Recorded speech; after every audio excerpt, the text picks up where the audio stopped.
Watching channel Maths in Maths Academy. Today we are going to solve a quadratic equation with the help of a method which is called completing the square. So let's get on with our solution. The first step of our solution is to separate the x values on one side of the equation. So what we will do, we will add 4 on both sides of the equation.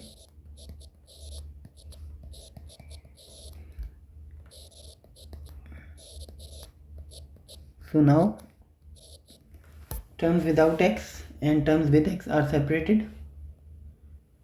Our second step is to make the coefficient of x square equal to 1, which is already there, so we don't need to perform that step. Now we will go towards the step where we will complete the square of the left side. In order to do so, we will compare it first with the complete square to understand how we will be doing it. So our complete square of the difference of two variables is a square minus 2ab is equal to b square, which is the complete square of a minus b square. When we compare this formula with x square minus 3x, we can see that x square corresponds to a2, x corresponds to a, but we don't have any number here that can correspond to this 2. So what we will do in this case, we will multiply and divide by 2 here, and we'll rewrite the expression like this: x squared minus 2 is there now. Then we will write x, and what is the remaining part? That is 3 over 2. Now if we compare this equation with the complete square, we have x squared corresponding to a square, 2 corresponds to 2, x corresponds to a, and 3 over 2 corresponds to b. And since we have b now, the third term is square of b.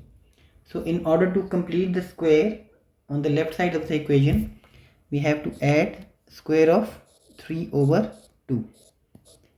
And since we are working with an equation, so in order to keep the balance, we have to add the same on the other side of the equation as well.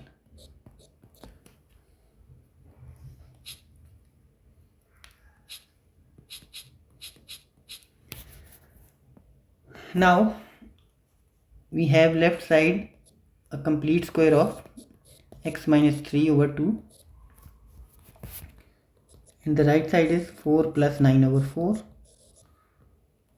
Let's simplify it further.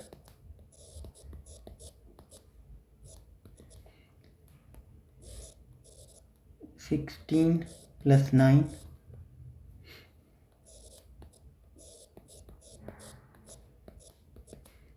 (25 over 4). We will apply square root on both sides.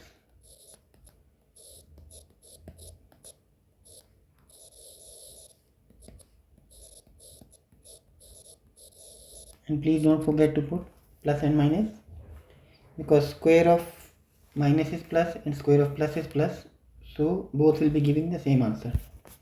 So x minus 3 over 2 is equal to plus minus 5 over 2. X is equal to 3 over 2 plus minus 5 over 2. So in this way, x is either equal to 3 over 2 plus 5 over 2, or x is equal to 3 over 2 minus 5 over 2.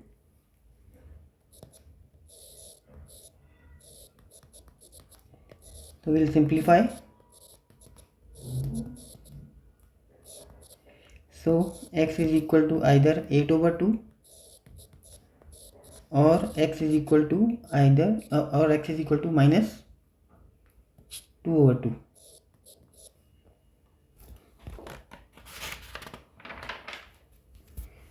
So the values of x are either 4 or minus 1. So our solution set is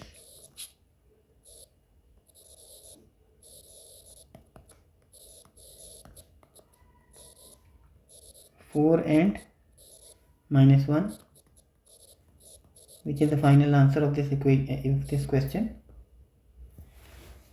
That's all for now. Please don't forget to share, like and subscribe this channel. Until the next time, please take care of yourself and bye bye.